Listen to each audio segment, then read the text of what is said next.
हो आप सभी, कैसे हैं? उम्मीद करती हूँ आप लोग बहुत मस्त और आपकी पढ़ाई भी बहुत अच्छा चलती है। एक बार फिर स्वागत है आपके अपना चैनल फिजिक्स पढ़ना में। तो आइए हम बेहतरीन से बेहतर की ओर चलते हैं और बेहतर से बेहतरीन बनाते हैं, है ना। तो आइए आज हम लोग मिलकर पढ़ेंगे क्या बाबू, तो विषय निष्ठ प्रश्न। जैसे कि हमने पिछले कक्षा में देखे कि ऑब्जेक्टिव प्रश्न यानी कि उसको हम बोलते हैं वस्तुनिष्ठ प्रश्न, है ना। तो आज हम पढ़ेंगे क्या, तो विषय निष्ठ प्रश्न। जो VVI क्वेश्चन है उसको आज हम देखेंगे। कौन सा बाबू पाठ है, तो वो कर्णस्य दान है ना। चलिए आइए ना देर करते हुए इसे जो सेक्शन है उसको आगे करते हैं, ठीक है। चलिए आइए हम देखते हैं इस लेक्चर में। देखिए फर्स्ट क्वेश्चन आपका क्या कह रहा है, आप ध्यानपूर्वक देखिए। ध्यानपूर्वक देखेंगे तो आपका और ध्यान आकर्षित होगा। देखिए इस क्वेश्चन में देखिए कि कड़स्य दान वीरता के आधार पर, जो कड़स्य दान वीरता आपका पाठ है उसके आधार पर इंद्र की चारित्रिक विशेषताओं का वर्णन करें। जो इंद्र की चरित्र है, जो उसका लक्षण है, एक तरफ से चरित्र मतलब ना जो उसका कार्य है ना, कैसा चरित्र है भाई।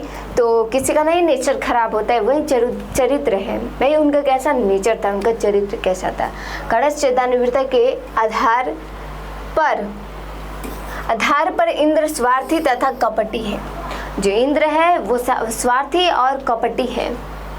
ब्राह्मण यानी इंद्र के वेश में रखकर अपने पुत्र अर्जुन को युद्ध में विजय दिलाने के लिए छल पूर्वक कर्ण से कवच और कुंडल दान ले लेता है। जो इंद्र है वो अपने पुत्र को विजय दिलाने के लिए वो कवच और कुंडल छल पूर्वक ले लेता है। छल, जैसा कि हमने दिखाया था कि छल क्या होता है। छल उस प्रकार करता है जैसे कि उसको पता भी न चले, पर वो तो परमात्मा है ना। वो जो सूर्य पुत्र है उसको पता ही नहीं चलेगा कि वो मेरे साथ छल ही करने आया है। इसीलिए उसका भावनाओं को समझकर उन्होंने कौन बाबू, कर्ण ने स्वयं से अपना कवच और कुंडल उनको दान में दे देते और वो अति प्रसन्न होते हैं कवच और कुंडल के मनसा को देखकर। मन में आ रही है वो प्रश्न, वो जो बोल रहे हैं दान को सुनकर वो बहुत अति प्रसन्न होता है कि चलो भाई हमको जो ही मिला, क्या हमको जो ही अपना कवच और कुंडल मिल गया, हम तो इसी को लेने आए थे। चलिए अगला क्वेश्चन हम देखते हैं। कड़स्य दान वीरता के आधार पर, पाठ के आधार पर, यहाँ बाबू पाठ होगा, वीरता पाठ के आधार पर दान के महत्व का वर्णन करें। जो दान हो रहा है उसका महत्व का वर्णन करिए, ठीक है।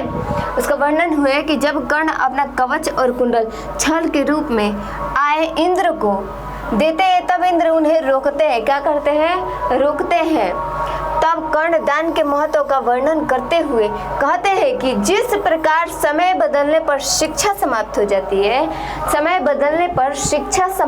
जाती है तथा वृक्ष उखड़ जाते हैं, वृक्ष यानी पेड़ पौधे हो वो उखड़ जाते हैं, है ना, तालाब सूख जाते हैं, परंतु दान में दिया गया वस्तु सदैव स्थिर होता है। जो दान में आप दे देते हैं वो वस्तु सदैव स्थिर रहेगा, वो कभी बदलने वाला नहीं है। जो वृक्ष है वो उखड़ जाएगा और शिक्षा जो आप ले रहे हैं अभी, बाद में रिवीजन न करने के बाद 3 साल 4 साल 5 साल के बाद ये समाप्त हो जाएगा, है ना। चलिए ठीक है। अब क्वेश्चन नंबर तीसरा क्या कह रहा है। तीसरा नंबर क्वेश्चन कह रहा है इंद्र ने कर्ण से कौन सी बड़ी भिक्षा मांगी और क्यों। कौन सी बड़ी भिक्षा मांगी और क्यों। जो इंद्र है वो बड़ी कौन सा भिक्षा मांगी बाबू, तो इंद्र ने कर्ण से बड़ी भिक्षा के रूप में कवच और कुंडल मांगी। जो बड़ी भिक्षा है मतलब भीख में जो मांगा जाता है ना, वो है कवच और कुंडल, ठीक। मांगे युद्ध में अर्जुन की सहायता करने के लिए, किसका बाबू, जो युद्ध हो रहा था उसमें अर्जुन की सहायता किया जाए, इसीलिए उसने अर्जुन के लिए कर्ण से छल पूर्वक करते हैं और उनका, ताकि अर्जुन कर्ण से जीत जाए। जो कर्ण है वो जीत जाए, ताकि अर्जुन जो है वो कर्ण पर विजय प्राप्त कर ले, जो कर्ण है उससे जीत जाए। कोई भी पिता हो वो सोचता है कि मेरा ही बेटा अमल का नाम करे और विजय करे, ठीक है। हाँ, तो चलिए अगला क्वेश्चन हम देखते हैं। अगला क्वेश्चन है कि कर्ण दानवीरता पाठ के आधार पर कवच और कुंडल के विशेषताओं का वर्णन करें। जो कणस्य दानवीरता पाठ है उसमें दान के महत्व का वर्णन करिए। कौन कवच और कुंडल के विशेषताओं का, जो कवच और कुंडल था ना उसका विशेषता क्या है बाबू, उसका विशेषता बताना है। इसमें महाभारत में बताया गया है कि कर्ण सूर्य पुत्र है। हाँ, हालांकि हम जानते हैं और पढ़े भी हैं कि श्री भागवत गीता में भी बताया गया है कि जो कवच और कुंडल के बारे में तथा कर्ण के बारे में ये सब भागवत में बताया गया है कि ये सूर्य पुत्र थे, है ना, कर्ण। और क्या था कि बताया गया कि कर्ण सूर्य के पुत्र थे तथा कर्ण के पास कवच और कुंडल जन्मजात उपहार स्वरूप मिला था। उनका जब जन्म हुआ था उनके साथ कवच और कुंडल दोनों मिला था, ठीक है। वह एक अभेद्य है, यानी उसे कोई भेद नहीं सकता था। उन पर तीर लग जाए या फिर कोई भी वार लग जाए उन पर कोई फर्क पड़ने वाला नहीं था। अर्थात कवच और कुंडल के रहते कोई उसे मार नहीं सकता। जो कवच और कुंडल है उसके रहते कोई भी उन्हें मार नहीं सकता है, ठीक है। वो अभेद्य है एक प्रकार का, ठीक है। अब चलिए, कर्ण कौन था? अब आपका ये क्वेश्चन बहुत इंपॉर्टेंट है कि कर्ण कौन था भाई, कर्ण कौन रहेगा, उसके जीवन से हमें क्या शिक्षा मिलती है, जो कर्ण है उसके जीवन से हमें क्या शिक्षा मिलती है और कौन था भाई?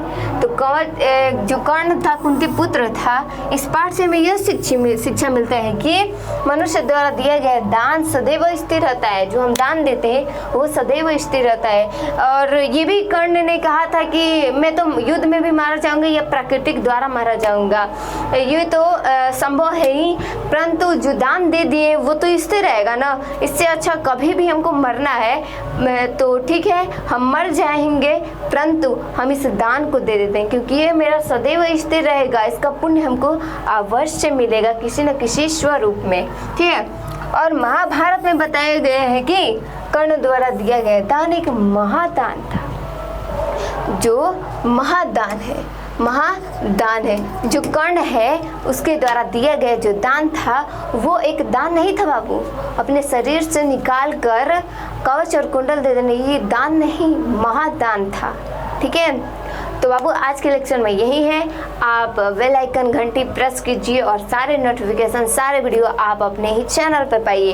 तो बाबू ये चैनल को सब्सक्राइब लाइक कमेंट अवश्य करें। मिलते हैं अगले लेक्चर में और धमाकेदार धुएं के साथ। तब तक के लिए आपको बेस्ट ऑफ लक, मन लगा कर पढ़ते रहिए और मुस्कुराते रहिए हमेशा।